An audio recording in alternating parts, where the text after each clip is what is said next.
तो क्या पढ़ रहे थे हम लोग? देखो क्लासिफाइंग कैरेक्टर्स तो हम लोगों ने पढ़ ली। ये 7 मेन कैरेक्टर्स हैं जिनके बेस पे हम किसी भी एनिमल को क्या करते हैं? क्लासिफाई कर सकते हैं। हम लोगों ने ग्रुप कर सकते हैं अलग अलग हिस्सों में। कोई क्राइटेरिया तो चाहिए था कि किस बेस पे हम इन एनिमल्स को अलग करेंगे। तो ये जो अभी तक आप लोगों को कैरेक्टर्स पढ़ाए गए, इन्हीं कैरेक्टर्स के बेस पे आप उन एनिमल्स को क्या कर सकते हो? क्लासिफाई कर सकते हो। जब भी किसी एनिमल को आप लोगों ने देखना होगा कि कौन सा एनिमल है, मान लीजिए आप 2 मिनट के लिए कि आप पहली बार किसी एनिमल को देख रहे हैं, तो पहली बार किसी एनिमल को देखते वक्त आपको पता ही नहीं है कौन है। तो ये जो कैरेक्टर्स हैं ये आप उसके अंदर जब देखेंगे तो आपको पता चल जाएगा कि किस ग्रुप को बिलोंग करता है। आपने उसका लेवल ऑफ ऑर्गेनाइजेशन चेक करना, आपने उसका बॉडी प्लान चेक करना, आपने उसका सिमेट्री देखनी, आपने उसका जर्म लेयर के लिहाज से वो डिप्लो है या ट्रिप्लोब्लास्टिक है ये चेक करना। हाँ, आपने उसकी सीलोम चेक करनी है कि उसमें सीलोम है या नहीं है, और अगर है तो फिर ट्रू है या फॉल्स। और आपने उसका नोटोकॉर्ड चेक करना है कि है या नहीं है, और अगर है तो बैकबोन में कन्वर्ट हो रहा है या नहीं हो रहा है। और आपने उसका सेगमेंटेशन देखनी है कि है या नहीं है, और अगर है तो ट्रू है या फॉल्स। आई बात समझ में? और उसी में आपको ये बताया था कि जब तक सेगमेंटेशन में एटलीस्ट कुछ ऑर्गन है ना मीजोडर्मली डिराइव्ड जो हो रिपीट ना हो रहे हो, तब तक सेगमेंटेशन को ट्रू नहीं माना जाए। बताइए, समझ आया? अब देखो एनिमल्स में अलग अलग किस्म की सर्कुलेशंस भी होती, और कल मैं आपको इसी के बारे में बता रहा था कि जितने भी एनिमल्स होते हैं इन सभी एनिमल्स में किसी ना किसी किस्म की कोई ना कोई सर्कुलेशन चाहिए, क्योंकि बॉडी है और बॉडी के सेलों को अच्छी चीजें पहुंचानी है, फूड पहुंचाना है, ऑक्सीजन पहुंचाना है, और यह भी ध्यान रखना है कि उन सेलों में खराब चीजें बनेंगी, उन सभी खराब चीजों को निकाल कर बाहर फेंकना है। तो सेलों तक है ना गुड मटेरियल या फ्रेश मटेरियल पहुंचाने के लिए हम लोगों को, और वहां से खराब चीजों को निकालने के लिए भी हम लोगों को एक सिस्टम चाहिए जिसे सर्कुलेटरी सिस्टम कहा जाता है। मकसद क्या है कि चीजों को अच्छी चीजें मिलती रहे, सेलों को अच्छी चीजें मिलती रहे और खराब चीजें उनमें से निकलती रहे, सेलों को फूड मिलता रहे, सेलों को ऑक्सीजन मिलती रहे, सेलों को वाटर मिलता रहे, और सेलों में से जो मेटाबॉलिक वेस्ट है, कार्बन डाइऑक्साइड है, वो निकलती रहे। तभी तक हमारे सेल अच्छी तरह से काम कर सकते हैं। और इसी तरह से एनिमल वर्ल्ड में अगर देखा जाए तो सारे एनिमल एक ही तरह का सर्कुलेशन नहीं रखते, अलग अलग किस्म की सर्कुलेशन है। और हम लोगों ने थोड़ा सा कल भी आपको बताया था कि जैसे कि हम बात करें स्पॉन्ज की, देखो स्पॉन्ज में क्या है, जिसे स्पॉन्ज कहते हैं या जिसे हम पॉरीफेरा के नाम से जानते हैं, है ना, ये जो अपना स्पॉन्ज होता है ये भी एक एनिमल है, पानी में रहता है, एक्वाटिक एनिमल, और इसको भी अपनी बॉडी के अंदर सर्कुलेशन जो है वो चाहिए, चीजें ट्रांसपोर्ट करनी है, अच्छी चीजें सेलों को देनी है, खराब चीजें उनसे निकालनी है। तो ये कैसे करेगा? इसका क्या है कि स्पॉन्ज जिस पानी में होता है वो क्या कर रहा होता है, लगातार जो बाहर का पानी है, बाहर का है, उसकी बॉडी के अंदर जा रहा होता है। उसकी बॉडी पे छोटे छोटे पोर्स होते हैं, सुराख होते हैं, उन सुराखों के जरिए वो सारा पानी उसकी बॉडी के अंदर जाता है, अंदर घूमता है, और फिर एक बड़े सुराख की मदद से बॉडी से बाहर चला आता है। पूरी लाइफ स्पॉन्ज यही करता रहता है। एक तरह से देखें तो जैसे पानी को क्या कर रहा है, छान रहा है, और वो जो पानी बाहर से आया वो अपने साथ फ्रेश ऑक्सीजन लेकर आया, वो अपने साथ फूड लेकर आया, और जब ये सेलों के बीच में से गुजरता है तो सेल इसमें से अपने लिए ऑक्सीजन निकाल लेते हैं, अपने लिए इसमें से फूड निकाल लेते हैं, और बदले में या कहें कि उसी दौरान ये सेल इसमें अपना मेटाबॉलिक वेस्ट डाल देते हैं, कार्बन डाइऑक्साइड डाल देते हैं, और फिर ये खराब पानी है ना, बाहर आ जाता है। इस तरह से जो काम हमें कौन करता है, ब्लड, वही काम स्पॉन्ज में कौन करता है। और ये वाटर जो इसकी बॉडी में सर्कुलेशन कर रहा है, ये इसकी अपनी बॉडी का हिस्सा, बल्कि एक एक्सटर्नल मीडियम बाहर से आया।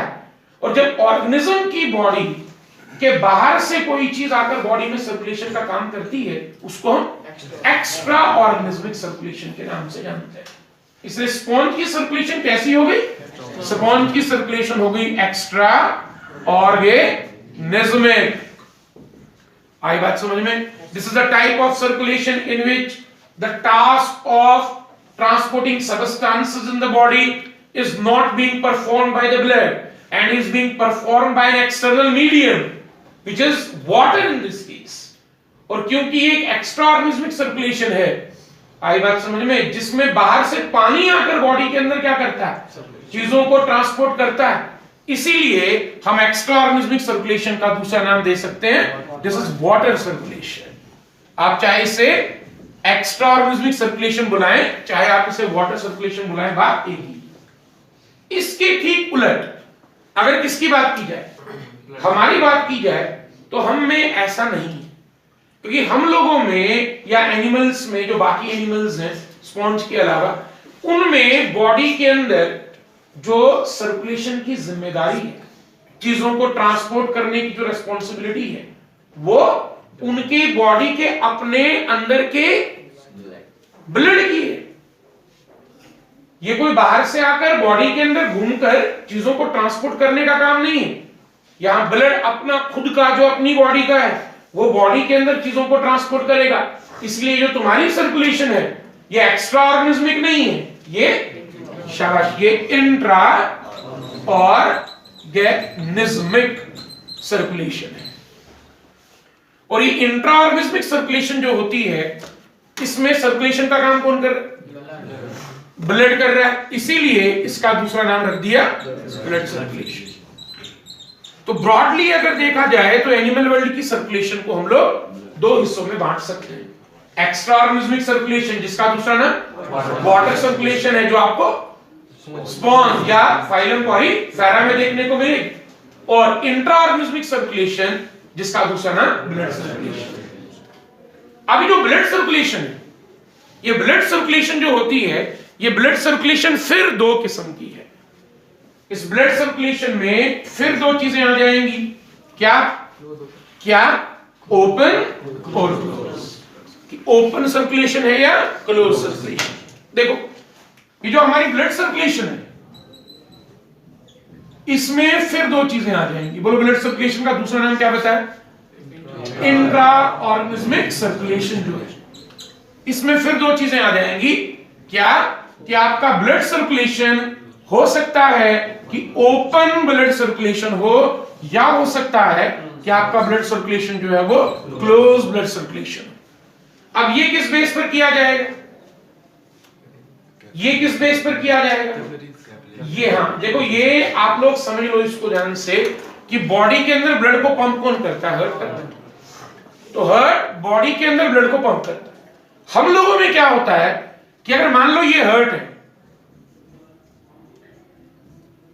जो लगातार बॉडी को पंप कर, ब्लड को पंप कर रहा है टिश्यूज की तरफ, तो हमारे पास ब्लड वेसल्स यानी खून की नालियां, उनका एक ऐसा जाल होता है जो ब्लड को हार्ट से ले जा रहा है।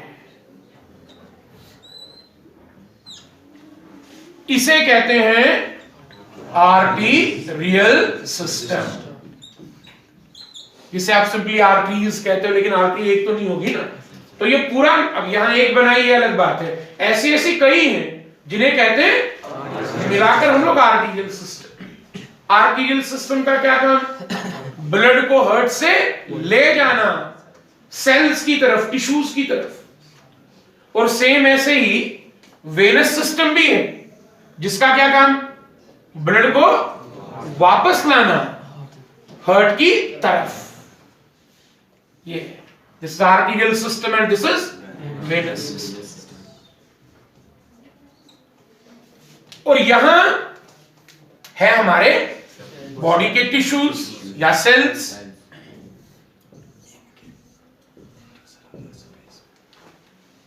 अब देखो होगा क्या, इसमें क्या होता है कि आर्टियल सिस्टम ब्लड लाता है हार्ट से, हार्ट उसको पंप करता है, और यहां पर क्या होता है, ये आर्टियल सिस्टम की जो नालियां हैं ये ब्लड को सेलों के ऊपर छोड़ती नहीं, जैसे फूलों को पानी देना ऐसा नहीं होता है। यहां क्या होगा, यहां आर्टरी जो है वो फिर बटेगी, इसमें से फिर निकलेंगी बहुत छोटी छोटी बहुत बारीक ब्लड वेसल्स, बहुत बारीक ब्लड वेसल्स, जिन्हें कैपिलरीज कहते हैं। These are called capillaries। और ये कैपिलरीज जो हैं ये सेलों के बीच की जगहें जो हैं, देखो ये भी नालियां ही हैं, ये भी ब्लड वेसल्स ही हैं, बहुत फाइन। सेलों के बीच की जो जगहें हैं जिन्हें इंटरसेलुलर स्पेसेस कहते हैं, उन इंटरसेलुलर स्पेसेस में से ये तमाम ब्लड वेसल्स, ये कैपिलरीज गुजर जाएंगी और दूसरी तरफ से जाकर वेनस सिस्टम में फिर से खुल जाएंगी ऐसे। अब ब्लड आएगा, कैपिलरीज में छोड़ दिया गया है और कैपिलरीज उस ब्लड को इंटरसेलुलर स्पेसेस में से ले जाकर दूसरी तरफ वेनस सिस्टम में डाल देंगे। इससे ये होगा कि इन सेलों को ब्लड के डायरेक्ट कांटेक्ट में नहीं आना पड़ेगा। ये सेल्स जो हैं ये ब्लड के डायरेक्ट कांटेक्ट में नहीं होंगे। हाँ, होगा ये कि अगर इन सेलों को कुछ चाहिए ब्लड से तो वो इन्हें मिलेगा, लेकिन उसके लिए उन चीजों को ब्लड में से डिफ्यूज करके जो कैपिलरी की पतली दीवार होगी उसके बीच से पार होकर सेल के पास आना पड़ेगा। या अगर सेल को कोई चीज ब्लड में डालनी है तो उसमें भी ऐसा है कि उन चीजों को कैपिलरीज की बारीक दीवारों के बीच में से, पतली दीवारों के बीच में से जाके ब्लड में पहुंचना पड़ेगा। डायरेक्ट एक्सचेंज जो होता है ना, सीधा ब्लड में से ले लेगा उसमें डाल देगा, ये नहीं होगा क्योंकि ब्लड सेल के डायरेक्ट कांटेक्ट में नहीं है। आई बात समझ में? इसका थोड़ा सा देखिए, थोड़ा सा फर्क, ज्यादा फर्क नहीं। जो अपना सर्कुलेटरी सिस्टम ओपन होता है उसमें कोई ज्यादा फर्क नहीं। उसमें क्या होगा, उसमें सिर्फ इतना ही होगा कि ये चीजें जो हैं, हार्ट होगा, आर्टिरियल सिस्टम होगा, वेनस सिस्टम होगा, है ना, लेकिन सेलों के बीच में ये जो आप लोग देख रहे हो क्या, कैपिलरी नेटवर्क, ये एब्सेंट होगा। ये कैपिलरी नेटवर्क जो है आपके कौन से में, कौन से में, ओपन सर्कुलेटरी सिस्टम जो होता है ना, ओपन ब्लड सर्कुलेटरी सिस्टम, उसमें ये कैपिलरी नेटवर्क जो है वो लैक करेगा, वो नहीं होगा, यहां नहीं होगा। और इसमें क्या होगा, अगर ये क्लोज ना हो और ओपन हो तो ओपन में क्या होगा, ये ब्लड आएगा सीधा सेलों के ऊपर गिर जाएगा, सारा ब्लड सेलों के ऊपर रिलीज कर दिया जाएगा, छोड़ दिया जाएगा, और ये सेल एक तरह से ब्लड में डूब जाएंगे। डायरेक्टली उस ब्लड में से ऑक्सीजन लेंगे, डायरेक्टली उस ब्लड में कार्बन डाइऑक्साइड डालेंगे, डायरेक्टली उस ब्लड में से न्यूट्रिएंट्स लेंगे, डायरेक्टली उसमें मेटाबॉलिक वेस्ट डालेंगे और फिर ब्लड को वेनस सिस्टम ले जाकर वापस हार्ट को दे देंगे। कैपिलरी नेटवर्क नहीं होगा और ब्लड सेलों के डायरेक्ट कांटेक्ट में आ जाएगा, किसमें, ओपन ब्लड सर्कुलेशन, है ना। तो बड़ा सिंपल सा है कि ब्लड सर्कुलेशन ओपन है या क्लोज, इसका पता सिर्फ एक चीज से चलता है कि क्या सेलों के बीच के स्पेसेस यानी इंटरसेलुलर स्पेसेस में कैपिलरी नेटवर्क है या नहीं है। अगर है तो सर्कुलेटरी सिस्टम क्लोज हो गया, अगर नहीं है तो ओपन हो गया। अगर क्लोज होगा तो ब्लड सेलों के डायरेक्ट कांटेक्ट में नहीं आएगा, और अगर ओपन होगा तो ब्लड सेलों के डायरेक्ट कांटेक्ट में आएगा। तो इस तरह से देखा जाए सर्कुलेशन इन दो हो गई, एक्स्ट्रा ऑर्गेनिज्मिक, जिसका दूसरा नाम क्या है, जो किसमें देखने को मिली, इंट्रा ऑर्गेनिज्मिक, जिसका दूसरा नाम क्या है, और ये ब्लड सर्कुलेशन फिर दो किस्म की हो गई, ओपन और क्लोज। किस बेस पे आप लोगों को समझ आया, पक्का? अब जरा सुनो, इन दोनों में से फायदेमंद कौन सी है, ओपन और क्लोज में से? क्लोज फायदेमंद, बढ़िया वाली सर्कुलेशन है। और क्यों है बढ़िया? हाँ, प्रेशर है, दबाव है।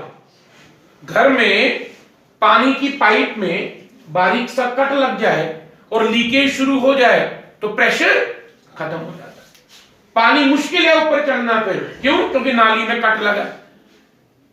यहां तो सीधा नालियां क्या हो जाती हैं, ओपन में अलग ही हो जाती है, ब्लड आता है और वहां भर जाता है और फिर निकलता है अपने मजे से। तो जो दबाव होना चाहिए, जो प्रेशर होना चाहिए, वो उसमें लैक करता है। किसमें? इसमें ओपन सर्कुलेटरी सिस्टम में। आई बात समझ में? उसमें वो प्रेशर लैक करता है। जबकि क्लोज में हम क्या करेंगे? क्लोज में हम आर्टीरियल सिस्टम और वेनस सिस्टम को भी बीच में कैपिलरी नेटवर्क से जोड़ देंगे। जिस रफ्तार से ब्लड आएगा उसी रफ्तार से कैपिलरीज में घूमेगा और उसी रफ्तार से सीधा वेन्स के थ्रू वापस चला जाएगा। जबकि अगर बीच में कैपिलरी नेटवर्क ना हो तो ब्लड आएगा, भर जाएगा और फिर जाएगा फिर अपनी रफ्तार से। तो एक दबाव चाहिए, प्रेशर चाहिए। किसमें? ब्लड वेसल्स में एक दबाव चाहिए, जैसे हमें होता है। और उसका फायदा होता है। क्या फायदा होता है उसका? उसका फायदा ये होता है कि बड़े फास्ट मैनर में आप लोग सर्कुलेशन परफॉर्म कर सकते हैं। यहां तक कि अगर बॉडी आपकी बहुत बड़ी हो, जैसे वेल है, जो कितनी बड़ी बॉडी है वेल की? क्या है वेल का? कि हार्ट यहां है और बॉडी इतनी लंबी है और इतनी दूर तक ब्लड को जो है वो पंप करना है। अब ये तब तक तो नहीं होगा ना जब तक ब्लड वेसल्स में क्या ना, प्रेशर ना। और प्रेशर तभी होगा जब आप नालियों को यानी आर्टरीज और वेन्स को बीच में कैपिलरी नेटवर्क से जोड़कर रखोगे, तब जाकर वो दबाव बनेगा। तब जाकर इतनी बड़ी बॉडी में भी आप तेजी से सर्कुलेशन कर सकते हो। या जिराफ है, इतनी लंबी गर्दन और उस लंबी गर्दन के ऊपर ब्रेन, और उस ब्रेन तक आप लोगों ने क्या पहुंचाना है? ब्लड पहुंचाना है। वो तभी मुमकिन है जब ब्लड वेसल्स में क्या हो? प्रेशर हो। तो वहां भी क्लोज सर्कुलेटरी सिस्टम चाहिए। हाँ, जो लोअर एनिमल्स है हमारे, है ना, उनमें बॉडी छोटी है, साइज ऑफ द बॉडी जो है बहुत छोटा है और वहां इतना प्रेशर कुछ चाहिए नहीं, तो वहां चल सकता है क्या? Open circulatory system. लेकिन ये हायर एनिमल्स में ओपन सर्कुलेटरी सिस्टम से सर्कुलेशन का काम पूरा होने वाला नहीं है। समझ आ रही बात आप लोगों को? इसलिए देखो, जितने भी हायर एनिमल्स हैं, फिश है, एम्फीबियन है, रेप्टाइल है, मैमल है, बर्ड है, इन सब में क्या है? Close circulatory system. और इनको चाहिए ही चाहिए, ओपन से इनका गुजारा नहीं होने वाला। हाँ, जो लोअर एनिमल्स है, आपके ऑर्थ्रोपोड्स है, मक्खी मच्छर वगैरह सब, इन सब में क्या है? ओपन सर्कुलेशन होती है। उनका ओपन से भी काम चल पड़ता है। अब इसमें एक चीज और याद रखनी चाहिए कि अगर किसी लोअर एनिमल में, जैसे अर्थवर्म है, हालांकि इन एनिमल्स में काम चल जाता है, लोअर एनिमल्स में किससे? ओपन सर्कुलेशन से, ओपन ब्लड सर्कुलेशन से। लेकिन अगर किसी लोअर एनिमल में अच्छे वाला क्लोज सर्कुलेटरी सिस्टम हो तो ठीक है भाई, अच्छी बात है, फिर क्या हो। इसीलिए लोअर एनिमल्स में, जिनमें नॉर्मली क्या होता है? शाबाश, ओपन होता है, उनमें आपको मिलेंगी कुछ ऐसी एग्जाम्पलें जैसे अर्थवर्म कि जिनमें क्लोज। लेकिन जो हायर एनिमल्स हैं, जिनको चाहिए ही चाहिए क्या? इनमें ओपन की कोई एग्जाम्पल आपके पास नहीं है। समझ में आ रही है बात? क्लियर हो गई? इसको कहते हैं सर्कुलेशन इन एनिमल वर्ल्ड। तो इसमें क्या क्या होगा? एक तो आ गया एक्स्ट्रा ऑर्गेनिज्मिक या वाटर सर्कुलेशन, और एक आ गया इंट्रा ऑर्गेनिज्मिक या ब्लड सर्कुलेशन। अच्छा बताओ मुझे, स्पॉन्ज की सर्कुलेशन ओपन होती है या क्लोज होती है? ओपन होती है कि क्लोज होती है? हाँ, स्पॉन्ज की सर्कुलेशन ओपन है या क्लोज? ओपन है। हाँ? अरे ओपन और क्लोज ब्लड सर्कुलेशन की दो किस्में। स्पॉन्ज की ब्लड सर्कुलेशन ही नहीं है पहले तो, उसकी तो वाटर सर्कुलेशन है।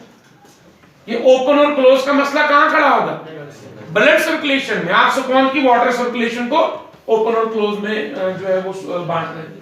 वो तो है ही नहीं ब्लड सर्कुलेशन। ओपन और क्लोज का मतलब ही नहीं है, उसमें तो ब्लड ही नहीं है। फिर ब्लड को नालियों में रखेंगे कि नहीं रखेंगे वो तो अलग बात है। That is water circulation, that is extra organismic circulation. और ये है ब्लड सर्कुलेशन की दो किस्में, ओपन और क्लोज। बात समझ में आ रही है? ठीक है ना? बस